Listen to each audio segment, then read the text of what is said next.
le tun lai la rem em hetiang thalak te hetiang thalak te hetiang te he engting en siam kan en do ni ma sabera chuanin app download turu oma kilai hian google gemini ti khan sek dona a login ka sek sual tan me zoi muangin google kan sek anga chuanin kimi khi ken sek anga alo langa download anga hello te nga ka nga kan download anga chuan kan download zo chia open a khianin kan load don ani chuanin noya plus khi kan petanga kan thalak du ber kha I kan thlang mai don ani khila hian mo kan thalak kha kan thlanga khoi minge ningan dang khoi minge lokin ka test na tur ani wangin phat khat kha khilai khi apoi mo ta ni mo khilai khianin khimi le kha ki ta fangai ta a le kha ki karon darlan khi in copy anga khi zia turani mo khilai le kha ki zia turani a chuanin I hak le charanga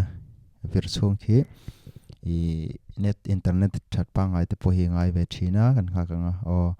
khianin le kha khi tuna ka thlak khi kan test na ni kan mang don ni mo thlak khi test na kan mang zoi nga kanga leute khi hun khi rei lo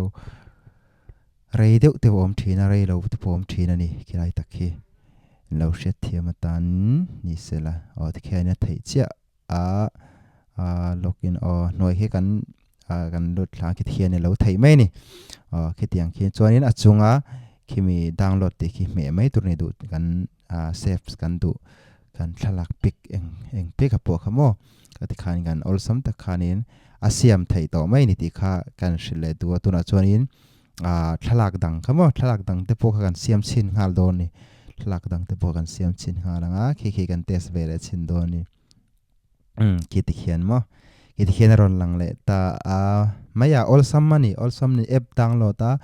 I le kha zia tur te pai angai ve chu ni maya harlo ania tu na ai changkang to app man mai kha ni harlo ki thian chun thalak dang phat khimi ka cha chum hian ki kan thei le hal mai ni ki tiang te khi ni mai harlo tu na aron lar te thota then khatin zona khan ron seng ting e ti kha mi zotila shil thadu lo tong mo kha tiang kha muzuai siam thei lak lo hian chip akipak koya shil hian om thin lawa kian or samdewin ki tiang khen lo ti ve chin do thai vek mai ni mo harlo lekha zong khan sela shil lo om lela inbox lama khan mino zot mai don ni kalome